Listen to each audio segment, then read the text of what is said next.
मराठी राजभाषा निर्धार समिती मुरगाव प्रखंडाचा अध्यक्ष या नात्याने आपल्या इथं अनेक बैठका झालेल्या आहेत आणि त्या बैठकांमध्ये तालुकावार म्हणजेच मुरगाव तालुक्याला धरून आपण वेगवेगळ्या पंचायतीच्या मार्फत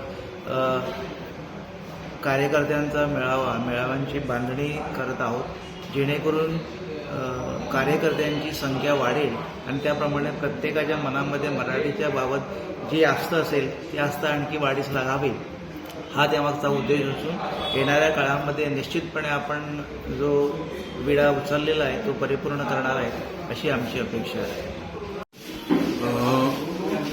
आजची जी बैठक झाली ती मुरगाव प्रखंडाची बैठक, प्रखंडांच्या बैठकांची दुसरी फेरी सध्या गोव्यात चालू आहे. ती 17 ऑगस्टला संपत. 2-4 कार्यक्रम जे आहेत, म्हणजे एक म्हणजे जी समिती आहे आपली ती ग्रामपंचायत स्तरापर्यंत किंवा ग्राम पातळीपर्यंत आणि म्युन्सिपाल्टी जिथे असतील तिथे प्रत्येक वॉर्डपर्यंत आपण नेली पाहिजे अशी रचना करण्यासाठी ही बैठक होती. एक. क्रमांक 2, नोव्हेंबर महिन्यात मातृशक्तीचं साधारण 5,000 मातृशक्ती असं टार्गेट समोर ठेवून त्याची संघटनाची रचना आपण आता प्रखंडात करत आहोत. डिसेंबर महिन्यात 5,000 युवा शक्ती कमीत कमी या उभ्या राहतील मराठीच्या मागे, अशा पद्धतीच्या प्रयत्नांचं नियोजन करणे हा एक या बैठकीचा विषय होता.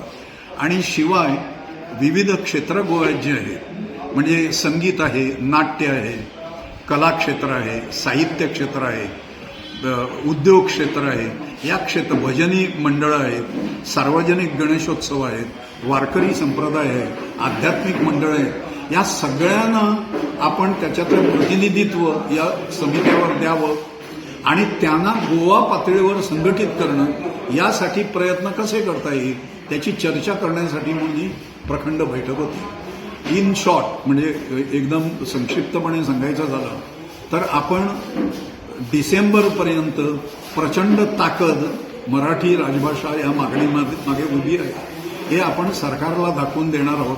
त्याची रचना आपली आता चाललेली आहे. सरकारला तुम्ही निवेदन बहुतेक तुम्ही दिलेत, पण त्याचं रिटर्न काय आहे? असं दिल्लीला माझं सरकार नाही, जे आहे ते भारतीय जनता पार्टीचं सरकार आहे आणि माझा भारतीय जनता पार्टीशी काडीचाही संबंध नाही.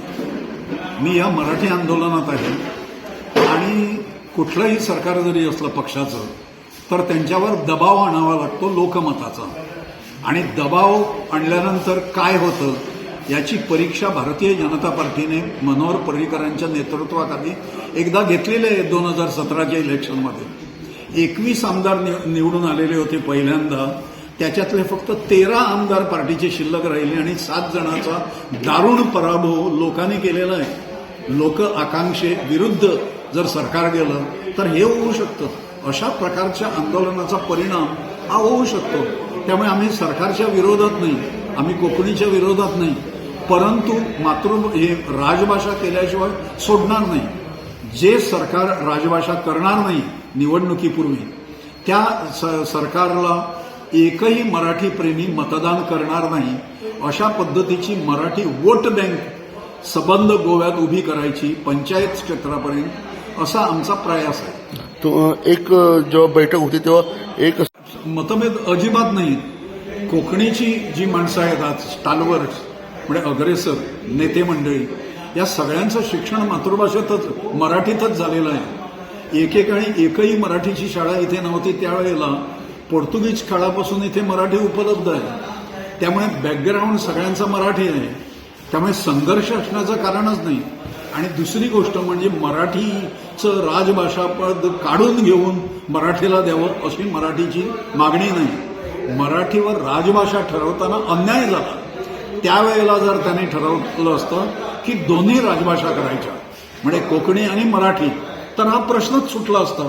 त्यामुळे हा प्रश्न काँग्रेसने चिघळवलेला आहे त्यावेळेला आणि बाकीच्या सरकारने त्याच्यावर तोडगा काढलेला नाही.